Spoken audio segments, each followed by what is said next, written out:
time once again to slip into your camo, grab your bow, and join us out in the field for another episode of the Up North Journal, presented by PSE Archery. The Up North Journal crew is knocked and ready to rock for another exciting adventure. So let's step outside and hit the trail. This episode of the Up North Journal podcast is brought to you by PSE Archery, Deer Camp Coffee, Buck Baits, JPO Game Calls, The Island Armory, Hacker Max, Sunrise Archery, and C3 Better the Hunt Technology. Welcome back to another episode of the Up North Journal, everybody. Host Mike Adams sitting in the cabin tonight on a gloomy 40-something degree weather, rainy night here in Michigan with Dan DeFall. Yeah, it's one of those evenings. It's kind of gloomy. It's low 40s right now, but I guess this weekend is supposed to be mid-70s. Yeah, mid-70s? Yeah. Okay, up north of Deer Camp, last I checked, they said 60, 65, so right. I'll take it. Hopefully going to be at camp this week. Good. Hopefully doing a little freezer filling. I think I'm going to be heading up probably November. I think I don't know if I'll be able to make it for October. Got some things coming up, and I think we're just going to shoot for an extra long time up for November. Okay. Do some bow hunting, switch it right over to gun season. All right.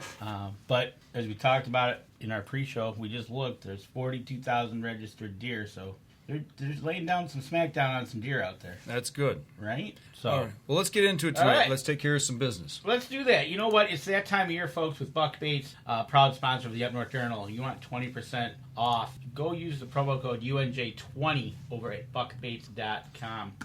You've seen us all use them here at Up North Journal. Easy Cuts. Get 15% off over there. UNJ15 off at easycutproducts.com. Then Lincoln Road and Packer Max. PackerMax.com gets you $25 off over there using promo code UNJ25.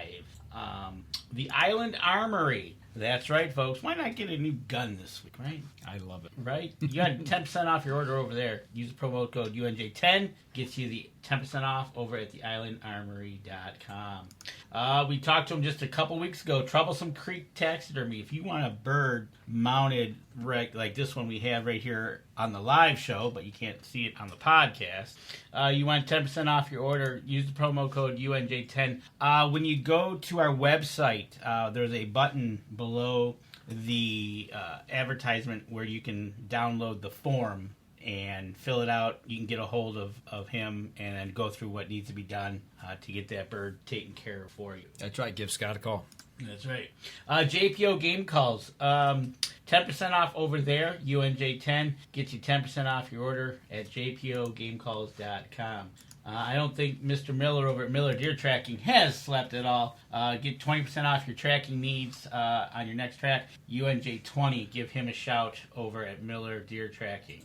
Southern Indiana Bait Company gets you 10% off at their website, UNJ10, over there. And you're drinking pumpkin spice tonight. No, Blaze Orange. Blaze Orange, which AKA is pumpkin spice.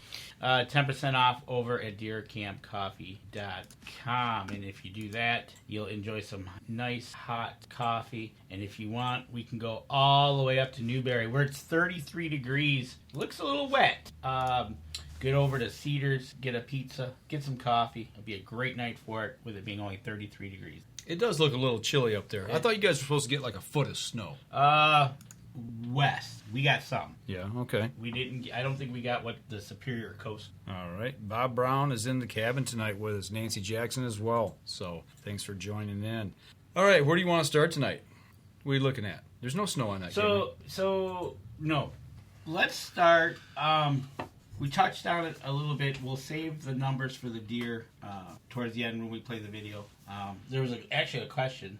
That's kind of a good question. Yeah. I saw that. I was just trying to line it up in my head. Let's start, it's hunting season, but let's talk a little fishing. Talk about the fishing? Little theory you have, or your take. You want to go Mike's there. take. Okay. Mike's take on... This might take a minute, but well, sit back, right. Get your coffee. Exactly. Enjoy your coffee. Enjoy your evening. I asked Danny this earlier, and I perplexed him a little bit, so just follow me on this. So, obviously, everybody has already heard, because it's all across the nation on major news outlets, about the two gentlemen, well, I won't say gentlemen, the two guys that got busted down in Ohio. That was on the Lake Erie Walleye Tour, right? Yes. Isn't that the name of the tour? Yes. Okay. In Ohio, They stuffed the weights in the fish. they were going for a grant. It was like $28,000. Yeah, basically $30,000. Yeah. So they cheated. Okay. They were disqualified from the tournament. Well, they got busted. Let's just, They told them that they didn't want them around, get out of here. They called the cops. Cops came. Well, they've now been indicted. And call that up real quick. They were indicted on They were indicted. Okay, so 4 charges. So they were indicted in Ohio on criminal charges. Here we go. First, felony cheating, attempted grand theft, and possessing criminal tools charges. Mm-hmm. They were also charged with unlawful ownership of wild animals. Enemies. Yeah, wild Animals. Unlawful ownership of wild animals. Okay. A misdemeanor, which is a misdemeanor. Okay, so the first three: criminal tools, felony cheating, and grand larceny, right? Yep. All right, so Grand theft. The tools were the weights they put in the fish, the lead weights. Okay, so now they're being indicted on felony charges. Yes, and possessing which unlawful ownership of wild animals. Yeah, but that's a misdemeanor. That was the fillets. That was the fillets they stuffed inside. Oh, okay, all right. So okay, now follow me on this. So I'm following you. They've cheated. They stuffed these weights in. Now they were doing that to gain notoriety, to gain obviously prize money as well, and that was the big thing. Was the money that they were trying to get unlawfully. So what's the difference in that and let's say major sports where athletes or teams or coaches willfully cheat, circumvent the rules?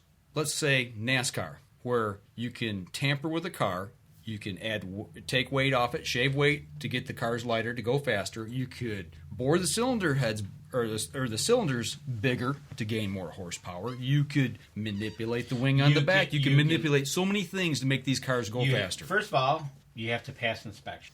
But to get out there, but people still race, and they don't get caught to the end. Exactly. Just like these guys did. Right? So they don't pass post-race inspection. What's the difference in that and what these guys did? That's a good question. They're cheating willfully to gain money and points for the bigger prize. Isn't when somebody, and I don't know, you can correct me if I'm wrong, but this also, if somebody is accused of I'm just going to pick track and field. And doping? Yes, a competitor is doping. Yeah. Well, the bicycle guy. Tour de France. Yes. Lance Armstrong. Yes, same guy. Doing the blood doping thing, whatever the heck it was. I know in that case they stripped him of everything. Mm-hmm. But my question is, why don't they legally go after that's a teams good or athletes? That's a very good question. Willfully do this. Now, I know NASCAR itself will impose fines and points and stuff like that. Baseball? But how come... There's doping in baseball. Right. How come there's no criminal charges? That's my point. Because they're trying to better themselves illegally. And gain money. That's my point. Right. Exactly. I don't know. That's a very good question. Tammy, there's no fraud charges, at least not right now. So they also had a search warrant, and his Kaminsky's residence, and seized his boat and trailer. Yes, they did. And they are at a undisclosed location now, is what I read, under lock and key. So the two guys? No, the boat. Oh, okay. He's not getting the boat and trailer back. Right, exactly. So, I don't know what the difference would be, actually. I guess it would be up to, in this case, the fishing tournament director, or whoever did call the police and pushed it for charges levied against them. Now, we don't know who that was. No. Or Ohio took it upon themselves because, obviously, this was national news. Yeah. But so was NASCAR, right? Right. I know in NASCAR, one race, and I can't remember what it was, but it was blatantly that something was different on 2 cars of the same team. And sure enough, at the end of the race, post-inspection, they were disqualified first and second, and now the third place winner got the win. Mm-hmm. But why not have them? You cheated. Why? Well, this is the first time that I have ever heard of people that actually cheated in any kind of tournament or any kind of event where there was prize money being indicted. Do you think it was because of the amount of money being sought? It's grand larceny, right? It's over $1,000. So that's my point is, there's always money involved in sports, number one. There's prize money to be won at the end. Players who make it to the playoffs, they get bonuses. Right, you get bonuses how far you go, right? Yeah, bigger contracts, whatever. So if one of those guys were caught cheating, why isn't the law being called? They just get a baseball, they get a year suspension, 180 game ban. Why? That's an interesting take to look at it that way as to why the authorities are being brought in on this case and not other cases. Yeah. Well, I think they should be brought in. I mean, what these guys did was wrong. I mean, they were blatantly trying to circumvent the rules and take the win and take the prize money. But that, for whatever reason, when they were indicted, I can't remember if I was sitting at work or here at the house or whatever, but as soon as I read that, I thought immediately, I'm like, well, wait a minute. Well, what if somebody else cheats in another sport? And are they going to be? Is this the precedent-setting case now that is going to open this up for people who cheat, whether it be in sports or something else? Are they going to now be subject to being indicted on charges? Okay, let's take something that happened here in Michigan. The 460 pounds of salmon caught by outers Colorado. The guys were from Colorado. They caught the 460 pounds of salmon illegally up at the Tippy Dam. Yeah, but that's not cheating, though. That's just blatantly taking over the limit. But weren't they cheating the system? I don't know if you're cheating the system. The system is the system. You're only allowed so many fish. I mean, there's no prize money involved. This is about just taking the meat. You're breaking the law. Yeah, and they're going to be charged for it. Right, just like... But this is a whole different thing. So that's why I'm trying to put what the fisherman did in trying to gain prize money, as opposed to what these guys from Colorado did by overfishing. Yeah, to me that's stealing. Okay, stealing. There you go. That's good. You're stealing from the resources. You're stealing from the resources. You're stealing from the state. You're stealing from. Actually, we own those fish. Right. In the state of Michigan, those are the public's fish. We all have ownership in the outdoors. So yeah, to me that's flat out stealing. So Tammy says it's because crimes were committed on public water versus private property. Crime, but you say crime. A crime's a crime. Mm-hmm. If somebody steals something out of a store and it's over $1,000, it's grand larceny. That's private property. Right, and they get.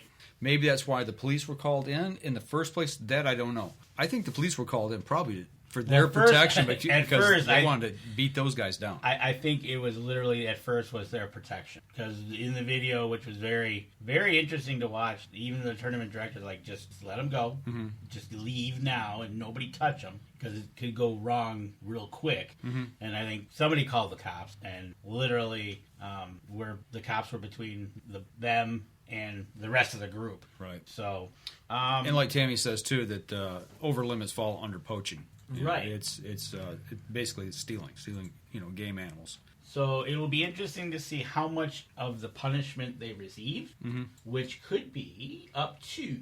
They face up to 12 months in prison, up to a $2,500 fines. $2,500 in fines to me is not enough, because they're trying to steal $30,000.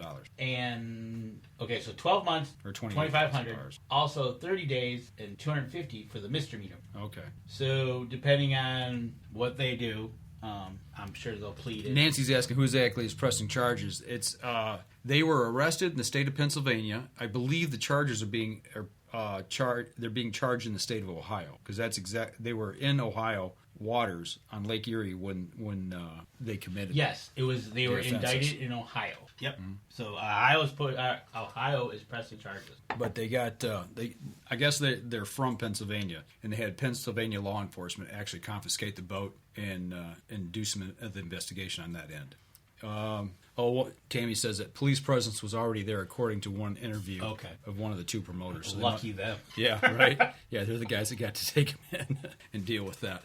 So right, but but back to the point: is this going to be a precedent-setting case now, and will it spill over into sports? I think it'll take one, and this might be the one to start that. I really do, because now that you mention it, anything over $1,000, right? And obviously, depending on what sport, it could be even bigger money. Yeah.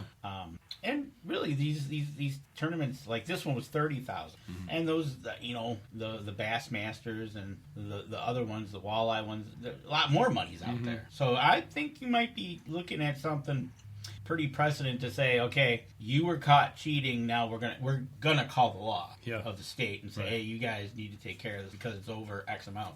they're also, not that it really matters, people who are going to cheat or poach or whatever, if they're going to break the law, they're going to break the law, but they are going to lose their license probably for the rest of their lives. And the way game laws and game agencies work now, there's reciprocity from one state to the other. You lose your license in one state, in your home state, or in another state you're visiting, that's going to follow you to wherever you go to try to obtain a hunting or a fishing license somewhere else. So, right, and I wonder if that's there was off-duty officers there, so they called it in. They called it in for the tournament. Okay, so that makes sense. And I hope so, because whether they did it in their home state or not their home state, like you said, Pennsylvania. Yeah. Just because you did it in another state doesn't make you okay in your own state, right? Right. Like exactly. I hope what these guys from Colorado. Yeah. Faced when they back in Colorado, they should have their license revoked as well. So, little bit of backing up on that story, just a little bit. So we'll actually, I'll tell you what. We're going to step outside. We're going to take our first break. We'll come back. I want to pick up on this story of the salmon. There you go. We're going to step outside. And we'll be right back after this. PSE Archery has reinvented the way you buy bows. From now on, you can make the most educated decision possible by basing your bow choice specifically on your shooting needs and goals. All you need to do is ask yourself, what kind of shooter am I? What do I want to achieve? PSE will help find the right category for you. So, what kind of shooter are you? Find out at psearchery.com.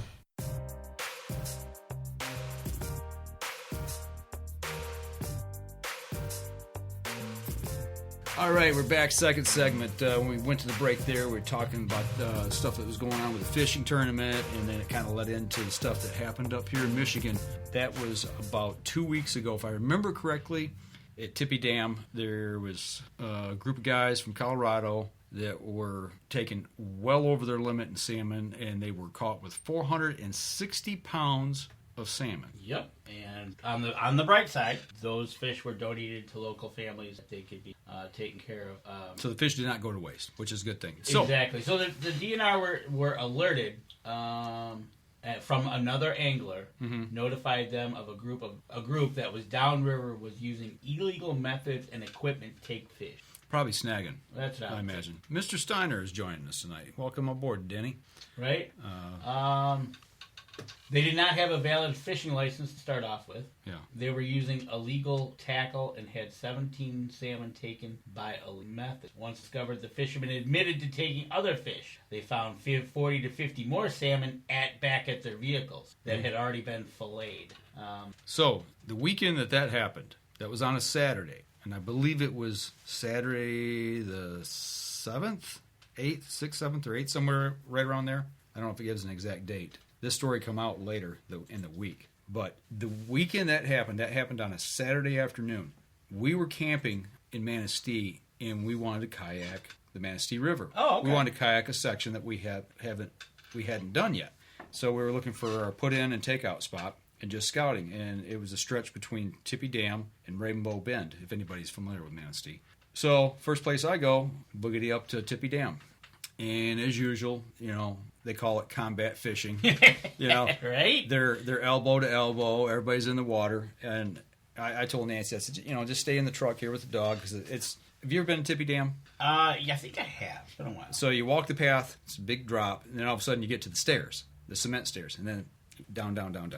Right. 175 to be exact. Oh, you counted them, eh? Until I got to the platform, okay? All right. And you get to the platform, wooden platform, then it's wooden stairs down to the river. Okay. Which is probably another 100, maybe?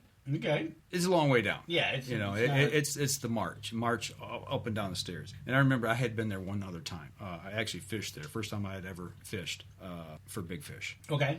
Anyway, so I took a couple pictures from down there just so I could show her when I got back. Look how many people are down there. It's crazy. Yeah, we're not going to be putting in here anywhere, but I just kind of wanted to check things out there at the dam to see how much pressure the river had, because that would kind of dictate what was going on downstream. Okay, yeah. And we talked to a local that had just come up, and he's like, you go down to the first put-in, which I think was High Bridge. And he said, you're going to run into some fishermen, you're going to run into some boats that are fishing, but you should be able to maneuver with kayaks very easily downstream. There's not going to be quite the pressure there is here. So coming back up, dude, there's fish slime, there's fish scales, there's fish eggs everywhere on these steps going up and down. Right. And the stench. And this story come out. And I remember, I think it happened in that general vicinity. It didn't happen right there, but there was a guy at the top of the stairs who had 5 fish. And I think it's a 5-fish line. Okay. I'm not sure on that. Don't quote me, but he had 5 fish there. And I'm thinking, this guy, he brought these fish all the way from the river. I had just come up 200 steps. Right. To get to the path. And he was right there at the edge of the path and still had to go up. And you could tell he was just wrung out. Right. He's like, yeah, enough of this, right? So I couldn't imagine how many that they were bringing. Right up there. Well, they said they were downstream some. So you're right, Nancy. You probably kayaked right by these guys. Could have. You wouldn't have known it, right? No, would not have known. I didn't see anybody snagging. I saw a lot of people fishing, but I didn't see any illegal methods. And back in the day, everybody snagged. Oh yeah, that was I remember being a kid going up with a family and friends, and I remember watching up from the high bank, and everybody that's what everybody did. Yeah, they snag fest, right? They caught fish left and right. But anyway, long story short, there's a distinct action on the rod that you know what's going on. Right, exactly. Anyway, long story short, we were there when that happened. And you wouldn't have known it unless like this DNR officer was tipped off. Right. And went in. Yep. And then he had probable cause to ask these guys. And I think what really screwed them, besides obviously overfishing, but they didn't have license. Oh, they didn't even have a fishing license. They didn't have a valid fishing license. Oh, geez. So strike 1, 2, and 3. Well, that's it, right? Real quick, they did not have valid fishing license. Nancy says next time she's going to take their lines and not be her courteous, usual pleasant self. She is pleasant when she's on the water. I'm sure she is. But they might have actually got away with it if they would have been licensed, had just what they had. But obviously they were tipped off by somebody else. If they were using illegal tackle, they would have got them for that. That's where they would have got him, right? He would have went down. You got a license. What kind of tackle? How many have you caught? I'm actually surprised that they told the story says they told the DNR that they had other fish. I mean, to me that was just like, oh nope, this is all I got. Yeah, I mean, how many times you see that? Right? Northwoods Law or whatever. It's like, no, this is all I got. Well, let's go check your truck. But if they had them flayed out already back at the house, I'm really surprised that they actually fessed up. Right? They admitted to taking other fish right off the bat. Yeah. So they came clean, and they found 40 to 50 more back at their vehicles. Mm-hmm. So they didn't even take them anywhere. They're still in their... Oh, they were at the vehicles. Okay. They were at the vehicles, so coolers or wherever they were. Yeah, they probably would have gotten searched anyway. Right. Exactly. How many fishermen were there, did it say? Blah, blah, blah, blah, blah. 2, 3, 4, 5. It just says fishermen. Okay, didn't say. All right. They say a group. So anyway, two bad black eyes on the fishing industry, or fishermen or the fishing outdoors here in a couple weeks' time. One's down on Lake Erie with the 2 guys pulling their boneheaded move at the tournament, and then you've got these guys out of Colorado coming to Michigan and up on the Manistee. And it says right here, last line says, had the group been properly licensed and used illegal gear, they could have taken 30 of them legally so for the day, and then they could have went home or whatever. Well, I'm going to say that's probably six of them then, because I don't quote me, but I think the limit's 5 a day. I think. Salmon. And that's one of the things. Or if it's 3, then it's a whole lot of people. Was it worth it? No. Especially if it's going to hurt them not only here in Michigan. I'm hoping it's a Colorado's got reciprocity with Michigan. I'm 99% hoping, sure. Yeah, they're going to take care of it. And that stuff follows you around now. All these state game agencies are all interconnected now. And once you get busted in a state, and if you do something that's a major violation where you lose a license for a period of time, you're going to lose it in your home state as well. Well, that's good. That's obviously in both these situations, crime doesn't pay. Nope. So. But they're gonna be fined whatever they're gonna be fined for the fish, lose their licenses. I doubt they'll be in jail time for the purpose of just stealing fish. Yeah. Right. Yep. So they get it taken care of, and then what happens? Go into our first segment talking about when there's big money. Yeah. Well, it's just greed. It's how often do we see we see antler envy, we see fish envy. I swear the outdoors brings out some of the worst in people. You know, my fish, my hunting spot, my fishing area, my fishing hole. You're standing in my spot, or the guy that comes in on you and will not give you, like on public land, won't give you room to hunt or fish. You know, because you might shoot his deer. That quote unquote courtesy area buffer. You know, it's public land. Literally, they could sit next to you. Yeah, but common sense says. Well, common sense, you give them a little bit of buffer, wave, acknowledge them that you know that they're there, so you don't get into any of that. Okay, so let me ask you this. Go ahead. This brings up a point in my head. I'm just thinking. I remember the first time I went out on public land to deer hunt, rifle season, with my dad. I was 14. I remember it vividly. Anyway. So if you're hunting public land and let's say it's an afternoon hunt, so you can actually physically see people in orange, and you're rifle hunting for deer, how far away is that common courtesy area? What is that safe buffer for you? If you walk in somebody's sitting, how far are you going to walk away? That's a good question, because I remember hunting Port Huron one opening day with my brother, and basically when it got light, it was a pumpkin patch. Yep. And you literally, where we were walking to what we thought would be a good spot, flashlights. Yep. And so we ended in the up, dark, that's what happens. People flashlight. So we ended up at a spot that we were just like, okay. And literally, I would say the closest one at that point was probably 150, 200 yards. Okay. We could see him sitting. There was another guy. He was a little bit further down the fence row. But there was 3 or 4 guys that was visibly we could see within that field, a pretty big field still. You were in a shotgun zone. Yes. I think that makes somewhat of a difference, too. Absolutely. Well, does it now, though, when you can use...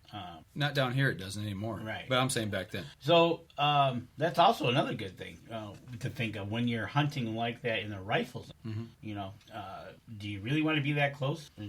Or I would prefer to be long gone. And it came... In Mayo, it happened. We were sitting out there one morning. We heard the car come up. All of a sudden, guy comes. We could hear the commotion. The guy comes up with a flashlight, shines the light, and we're there. And he's like, ugh. And then he just left. Mm-hmm. But we spread out. We were a good 300 yards, 200 yards from each other, around a hill. I'm surprised it wasn't closer than that. Right. I remember that first year I hunted. I was 14. It was 100, 150 yards at best. I could see 3 different people. And I definitely, when I do that, if I know that there's a hunter in X direction, I put my back to the tree. Right. Against him.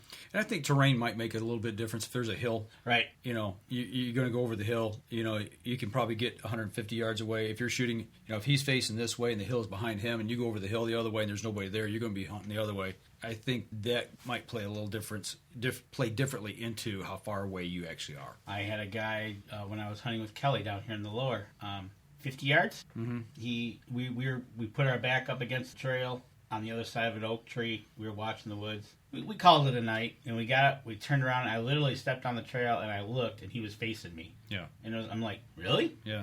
I'm like, okay. What are you going to do, shit it out from underneath me? I really wanted to say something, but I had Kelly with me. We just said, let's get out of here. Yeah. I don't need to be having this guy see something he thinks is going to be a game animal. Adam Wynn says that, yes, it was 5 fish on Lake Michigan. So 30 would be 6 people. Yeah. 6 people. So, and you're right, Tammy. They didn't care to get a license, so they really don't care about the laws to begin with. Exactly. They already had the illegal fishing equipment with them. Yep. So you know what they're purposely going in to do. Yep. Steal fish. Right? So but, you know, that's a big thing on public land.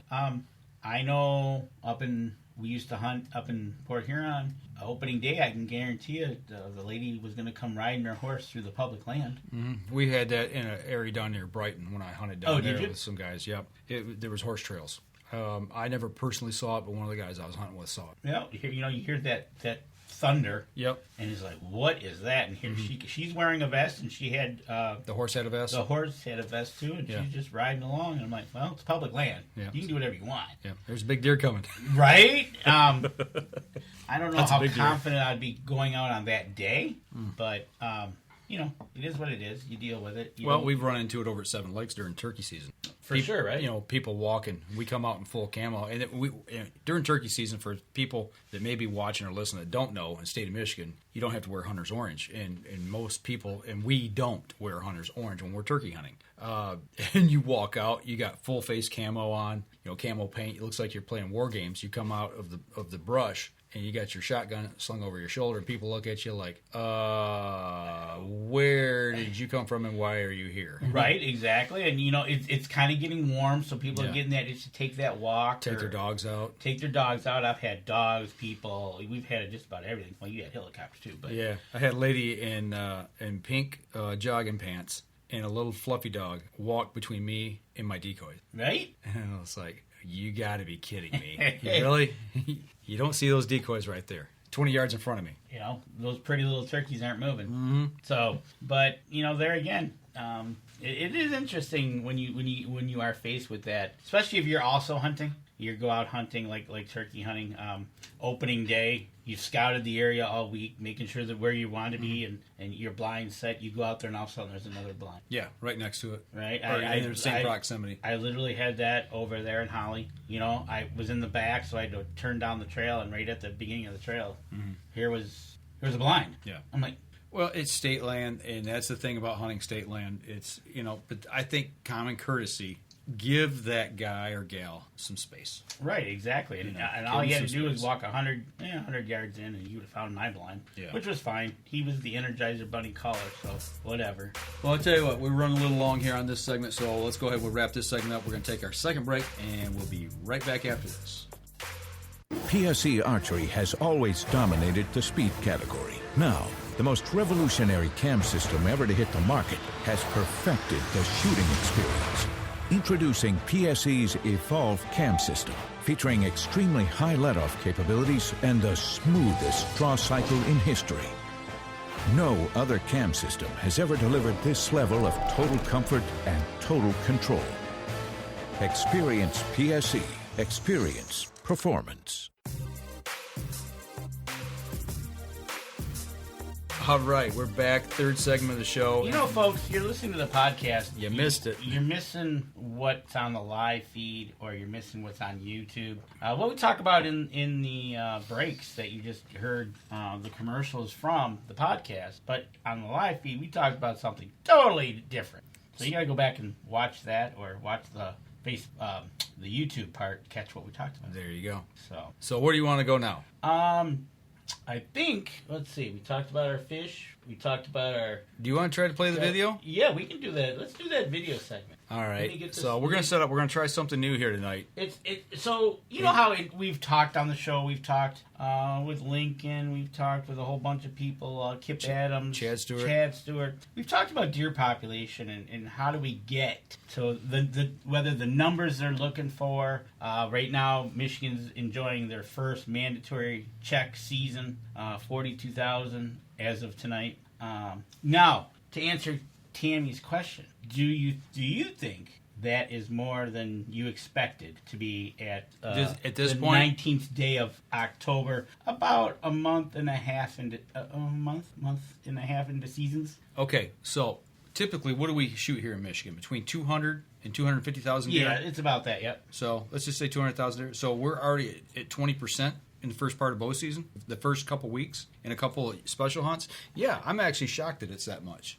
Yeah, I am. I kind of like it. I think it's a good... My question is, let's say we have a great year this year. Most everybody does the mandatory check-in. We get our numbers back, and what if there's 350,000? Right. Then what?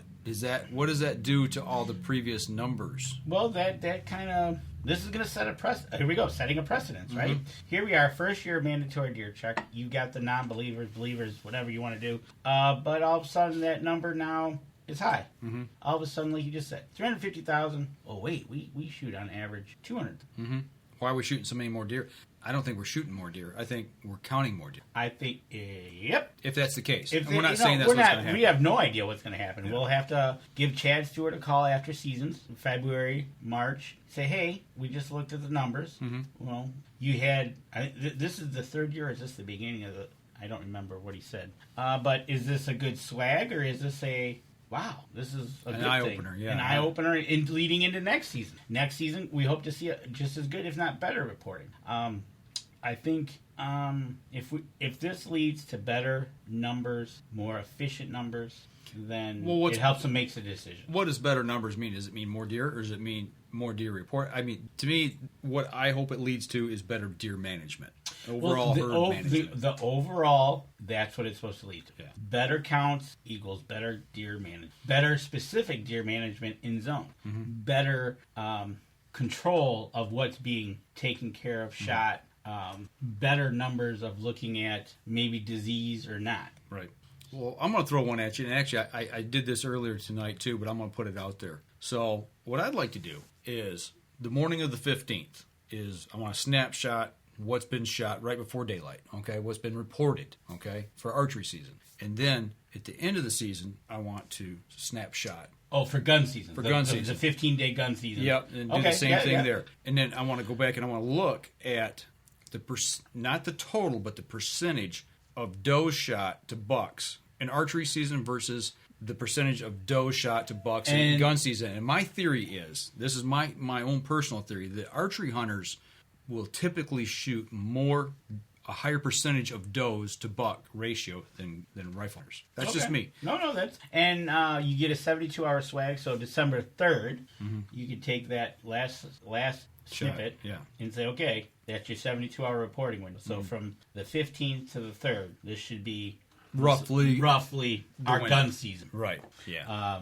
Because we still got a couple days before muzzleloaders kick off, right? So and then maybe do that for muzzleloaders. It'd just be interesting to me to see what the dynamics are. And I would tend to say muzzleloading season is probably going to be more exclusively for bucks than rifle season or bow season, percentage-wise. Right. That's just my thought. Tammy says, Chad said this was year one. So maybe this will be a 3-year of seeing reality numbers. Yeah. And then, like you said, let's look. Now they can do exactly what you said. They'll break up the October 1st through November 15th, and they'll be able to tell you what you got then. Gun season, they'll break it down. Yeah, I understand. Tammy says got a good point. Crossbow users can use a crossbow day one to day end, and actually archery hunters can too. You can actually use a bow during firearm deer season, but you have to wear hunter's orange. You have to follow the gun rules when using a bow. You can actually have a gun and a bow with you. All right. In your bag or in your blind with you. I talked to a CO about this, and he's like, you can have a golf bag full of firearms to take with you into the woods. You use whatever you want, right? As long as you're wearing hunter's orange, there's no limit. Because one year I had taken my bow out to my blind for gun season. Okay. And I had actually left it in the blind overnight, and then I had my rifle with me. And everybody's like, "What are you doing? What's that for?" And I said, "If I get a doe up close, I got a doe tag. That way, I shoot her with the bow. No, nothing else hears it. I got a doe down, and then I can rifle hunt, and I can shoot long distance for the buck." Right? Exactly. They looked at me like I was weird, but I thought it was a pretty good idea. It's an excellent idea. Well, it's that opening morning. You see a coyote. Yeah. It's like, I don't have a morning. Yeah. But if he's close enough bow range. Yeah. Oh, I did that about 4 years ago on opening morning. I smoked a coyote. I shot him with that 7mm rim mag and blew a hole the size of your hat in it. Right? Exactly. So, we talk about these numbers, and who was it that said we needed to shoot a third of our doe? That's Dr. James Kroll. James Kroll. When we've done some work, we didn't do the work. We went up and watched him do the work. Yeah, he did do the work. And that's just to maintain an overall healthy herd, to maintain the average number of deer. As far as the population goes, you need to shoot a third of your does, and we learned that also with Anna Mitterling, doing all those deer management studies with her. And a big shout out to Dr. Deer himself, who's recovering from heart surgery. That's right. So saw a couple posts on that. He's out, I think, now. Yeah, he went home this week. Oh, good. So we're gonna play a video courtesy of the Michigan DNR. When we do this, type in the chat. Let us know if our audio level's right on this or not, because we kind of play with this a little bit. So this is something totally new for us, and we hope this works. So hang on just a second, Danny. Are you ready? I think. Okay, hit play. If you've been wondering, what is the DNR thinking having such a high limit on antlerless licenses and doing away with antlerless quotas by county in Lower Michigan? Don't they know this will destroy the deer herd? The good news is, it would be nearly impossible for hunters in Michigan to wipe out the deer herd, even with the ability to harvest a greater number of does than in the past. How do we know this? Because considerable research conducted on deer population dynamics in Midwestern states, including Michigan, shows this to be the case. Population dynamics are extremely complex, but we're going to attempt to explain them with a very simplified example. Based on knowledge from previous research, hypothetically, let's say a Michigan county with deer habitat of mixed agriculture and woodlands has a population of 10,000 deer broken down by 5,000 does, 2,500 bucks, and 2,500 fawns. Believe it or not, that population could withstand a harvest of around 40% every year and still be stable. How is this possible? We're glad you asked. Quite simply, deer are very good at replenishing their numbers. Although hunters in Michigan tend to shoot slightly more antlered males than antlerless deer, to be conservative with our hypothetical population, let's assume that 40% harvest is distributed across the bucks, does, and fawns in the population. At the end of the hunting season, those 5,000 does are now 3,000 does. Those 2,500 bucks are now 1,500 bucks. And those 2,500 fawns are now 1,500 fawns, leaving us with a total population of 6,000 deer from the original 10,000. Of the remaining 3,000 does, about 2,900 live to produce about 5,510 fawns that summer. Of those, around 85% or 4,685 fawns should survive to the next hunting season. Those 2,900 does are also joined by 750 doe fawns from last year, giving us a total of 3,650 adult does. Of those, around 95% or 3,470 should survive to the next hunting season. The 1,500 remaining bucks that survived the previous hunting season are joined by 750 fawn bucks that remain, giving us a total of 2,250 adult bucks. Of those, about 85% or 1,910 should survive to the next hunting season.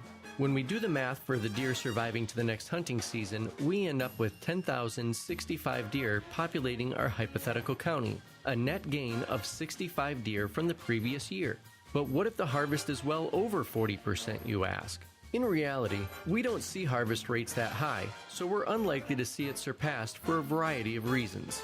In the year 2000, we had about 800,000 deer hunters in Michigan. Today, we have fewer than 600,000, a decline of over 32% in just 20 years, and a trend seen in states across the country. Over the next 10 years, Michigan is expected to lose another 100,000 deer hunters, with other states seeing similar declines. Currently, about 50% of our hunters are successful in harvesting a deer, but only 16% of those harvest 2 or more deer, and less than 6% harvest 2 or more antlerless deer. And only 0.5% of hunters harvest 4 or more antlerless deer in Michigan. In 2003, we saw our highest antlerless harvest of the 2000s with 240,401 antlerless deer harvested in the state. Today, we harvest about 166,000 antlerless deer statewide, or nearly 31% less than 20 years ago. In the northern lower peninsula, where large antlerless quotas have existed for decades, the antlerless deer harvest during the deer season ranges from only 2.5 to 3.8 antlerless deer harvested per square mile in those counties. When it comes to uncontrollable factors like severe winters in the north, seasonal EHD in the south, and predators that have localized impacts, especially on fawns, our system of deer management also allows for changes to areas where research or harvest statistics indicate a significant decline might be occurring. Our goal is to ensure that deer and deer hunting, like other natural resources and outdoor activities in Michigan, can be enjoyed by future generations for many years to come. For more information on deer and deer hunting in Michigan, visit michigan.gov/deer. Alrighty, so that's from our Michigan DNR, and I will say, I thought they did a pretty good job on the video. You know, I other than the fact, I will say the only thing I didn't like about it is they built it for a cell phone, to watch on a cell phone instead of watching straight up on the internet. You know what I'm saying? And they used the correct looking deer, not the ones we have on our sign. That's right, and they also they talked about the reproduction. They had the little heart above them. So oh, wasn't that cute? Yeah, that must be the rut. That was the rut. Okay, right. So Troublesome Creek. I hear the video, not you guys. Perfect. That's exactly what we wanted. All right. So with that being said, the reason we showed you that is the DNR wanted to obviously dispel some myths about overshooting the herd this year because they're handing out supposedly a lot of tags that you can get up to 10 doe tags. But as you see from the video, the percentage of people that take more than 4 deer is less than 0.5%. We're not in danger of overshooting the herd. And we've learned from Dr. Kroll, that 1/3 of our doe population needs to be taken every year in order, in general, to maintain the herd population at the current level. I think the really telling number in there is the hunter decline number. That's the part that really scares me. Well, that just confirms that we're probably not shooting what we need to be. Exactly. And as that number trends downward, unfortunately, the deer numbers are probably going to go up, which means when Mother Nature decides to do her nasty, it's going to be nasty. Yep. And I've seen it in the UP. But, it just goes to show you that if you work the math, and they were using a 40% number. That's pretty broad, right? And it's across the whole population, not just the does, right? So now they're showing you how they're using the math to calculate the population of what they expect to reproduce, what they expect for your fawn recruitment, for your predation, for hunter take, and they got numbers in there for weather, predator. It's a general overall number, and to show you that we're not in danger. I mean, you think about shooting 40% of the herd, and if you shot it straight across the board, just a straight 40%, buck to doe 1 to 1. If you had a million deer in the it's and they wound up actually with more by using their formulas. Yes, and Dr. Kroll he showed us this same thing. Actually, Wayne Sitton did. I take that back. I was at a seminar. Yes, with the video with Wayne Sitton, who works with Dr. Kroll from the Turtle Lake Lodge. Anyway, the numbers, you have to shoot a substantial amount of deer to crush the population and have it go in decline. I mean, it's amazing. Well, we see it every year, and Tammy brought up a good point. Those numbers on the deer side going up is going to put a heavy burden on the habitat. Absolutely. Overbrowse. You see it at my place constantly. You see overbrowse, and then that's going to lead to bad winters, which, you're right. And how many times do we hear that we hear summer crop permits that are out there that people are shooting? Yep. I think that's a little... I don't like how they do it. I wish there was a better way to do it and get that meat to people who really need it. Absolutely. We've heard horror stories of things. Yeah. Whether they're true or not, it just puts a bad taste in my mouth. Right, exactly. But, right, the way the math... And I think they did a great job, again, showing the numbers, using a 40% number. We actually ended up with more deer than we started. Yeah, and that's shooting 40% of the herd. Right. So... I do think maybe the fawn recruitment might be a little high, at 85%. Getting into the next year, I think that's not typically that high. I think that's very. There's so many factors into that, and that literally, because we got the 3 regions in Michigan. Literally, Region 1 up in the UP can be totally different than Region 3 down south. Yeah, and because I know 1 year, a few years back. They said we had 0 fawn for the year. Then that year I got a deer. It was a couple years later I got a deer. They aged it and said, wow. That's one that made it. We didn't think that group made any. Yeah. And he made it through. Yeah. So, I guess my big takeaway from this is to dispel myths about overshooting deer here in Michigan. It does seem like a lot. It's a number, right? 10 doe permits. Here, Mike. Here's 10 doe permits. Yeah. Go shoot 10 of them. To me, it's the DNR's way of saying, look, there's mathematical models that generally, we're not saying exactly, but generally speaking, this is how this works. And they've done this for years, and Dr. Kroll has done the same thing and showed it, and the math works. So we don't have to worry about overshooting. To me, the bigger takeaway from this is also shoot the does. Right. And they're shooting them into a 1-to-1 ratio. If you shoot them, with bucks, bucks can breed more does. You know what I'm saying? I mean, 1 buck can breed more does. Yeah, right. Well, so that's it, right? That's where we run into the problem of the second, the third rut. So my thing is look at that, shoot the older does. It helps keep that herd in balance, and it takes more mouths off the table, and you don't wind up with a bunch of overbrowse. If you shoot a doe, you shoot a doe. But if you have the opportunity to shoot an older age doe, out of 2, take the older one. Yep, absolutely. Because we've learned that once the deer have lost their spots, have been weaned, they're good to go. Yep. They're you get to bow season, they're good to go. They're good to go. The older does, we've learned with Dr. Kroll, will throw twin doe.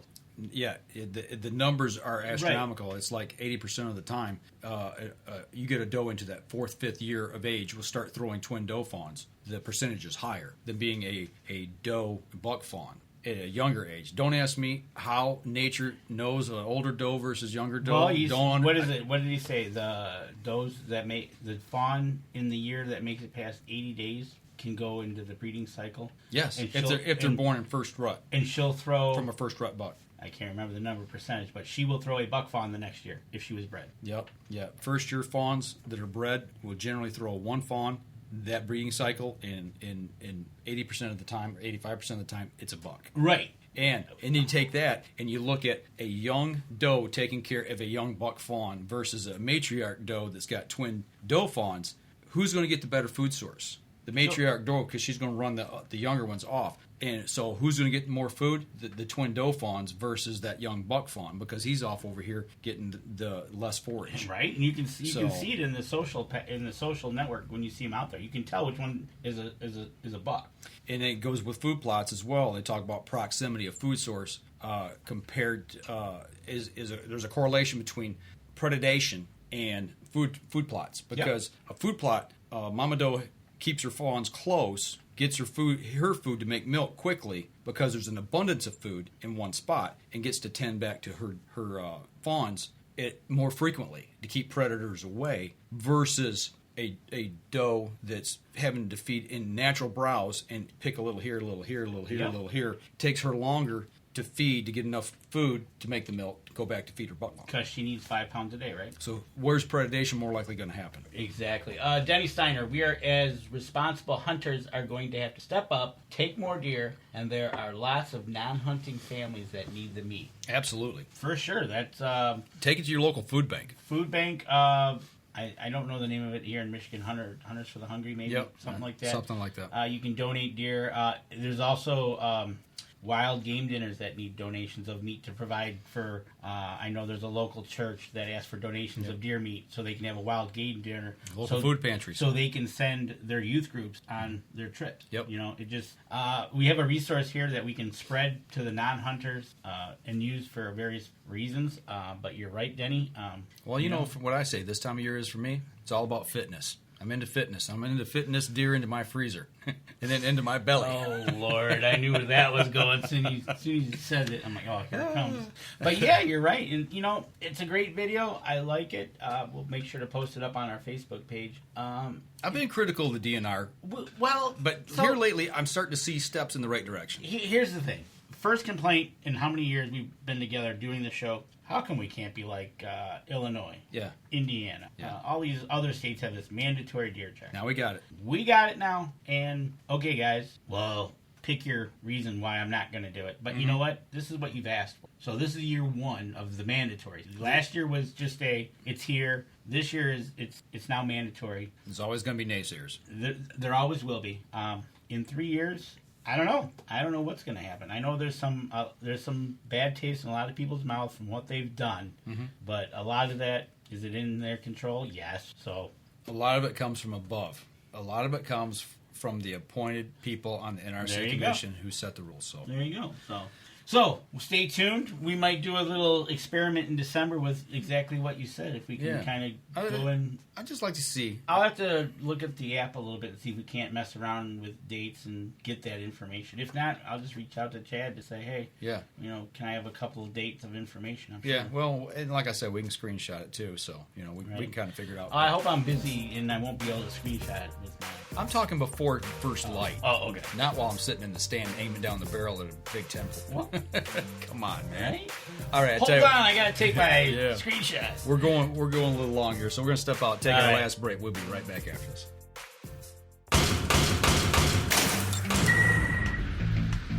Acceleration is part of PSE's DNA. PSE pioneered the speed movement. Now they've developed the vapor category to help you find the most powerful bows on the market to fit you.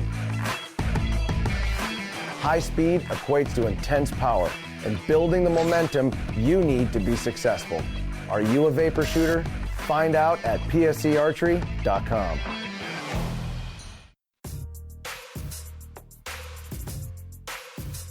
All right, we're back. Last segment of the show. We ran a little bit long in segment 1, segment 2, and we went real long in segment 3. So we're going to keep this one to about 5 minutes here. And we'll wrap up. Exactly. And we're coming out of. We talked just a little bit about everything: fishing illegally and getting charged. Actually, 2 fishing illegalies. Even managed to fit NASCAR in there. Yeah, we got to talk about NASCAR. Right down to the DNR and the new app.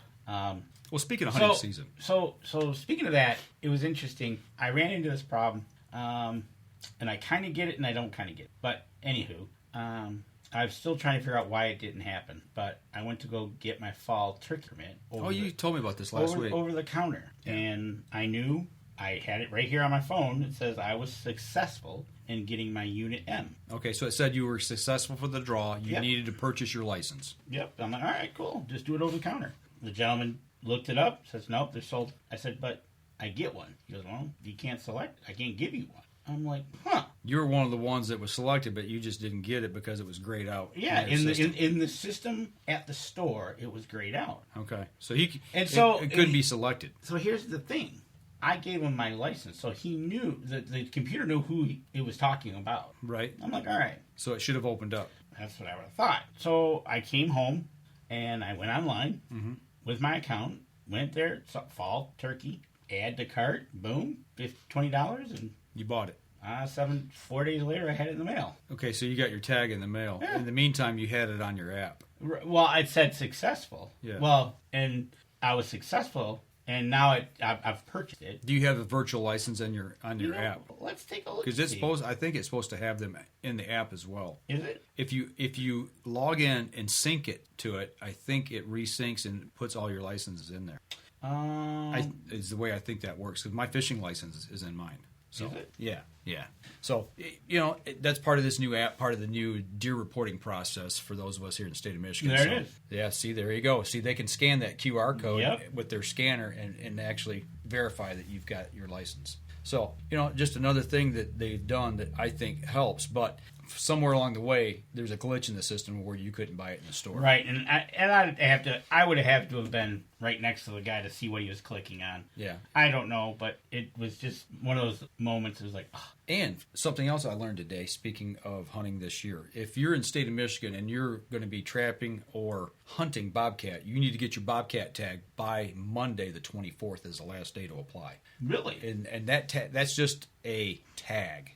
There's no charge for it. It's a tag that allows you, that they put on the pelt. Oh, okay. The skull, if I remember right. But you've got to have that with you when you're hunting. It's not it's part of the license. Okay. But it's a separate tag. So it's one of those things that just keep on the regs and rules and regs, folks. You don't want to end up whether I know we all do things legally.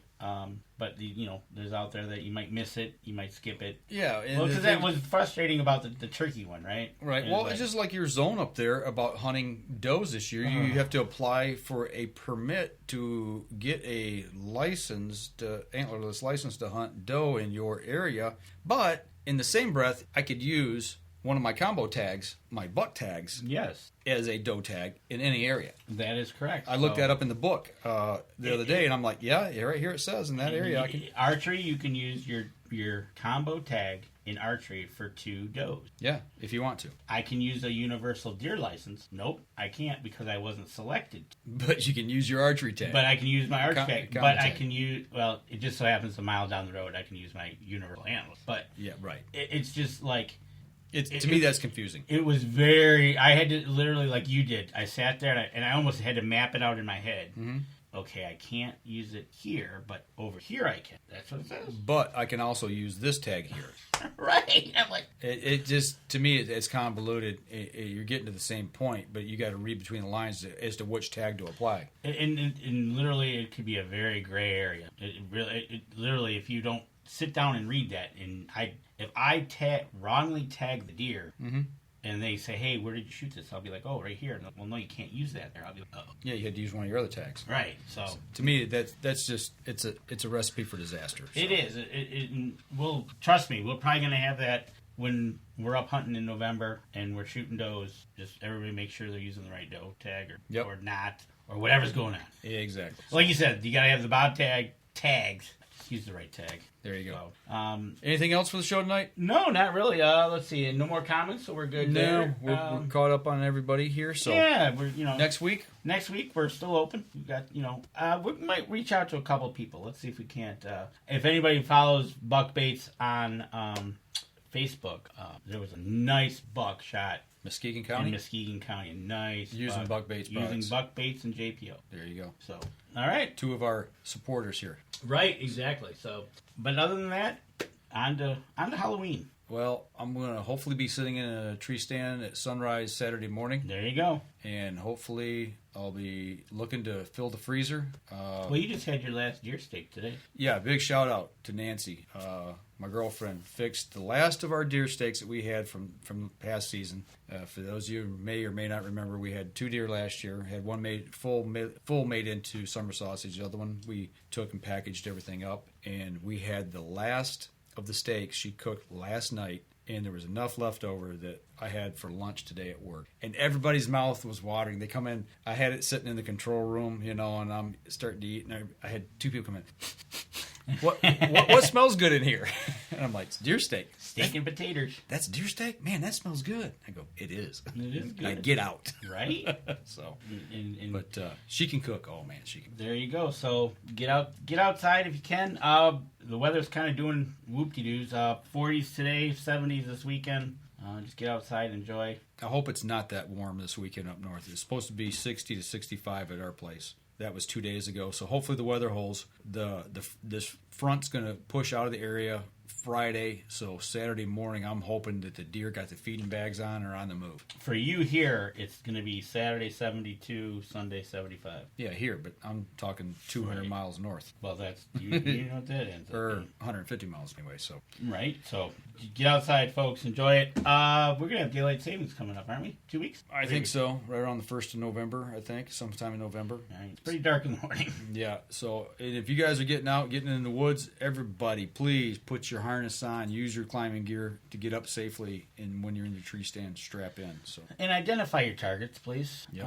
There's been some interesting, every year we get it. Yep. So-and-so got shot, and how'd they get shot? Well, they didn't know what their target was. Right. So if you get out there, get outdoors, shoot straight, be safe. And we'll see you again next week, 7:30. Y'all take care. This episode was brought to you by PSC Archery, Deer Camp Coffee, Buck Baits, JPO Game Calls, The Island Armory, Hacker Max, Sunrise Archery, and C3 Better the Hunt Technology. Thanks for listening, and join us again here next week. Until then, remember, as we always like to say, if you're out on the water or in the woods, shoot straight and be safe. Until next week on the Up North Journal.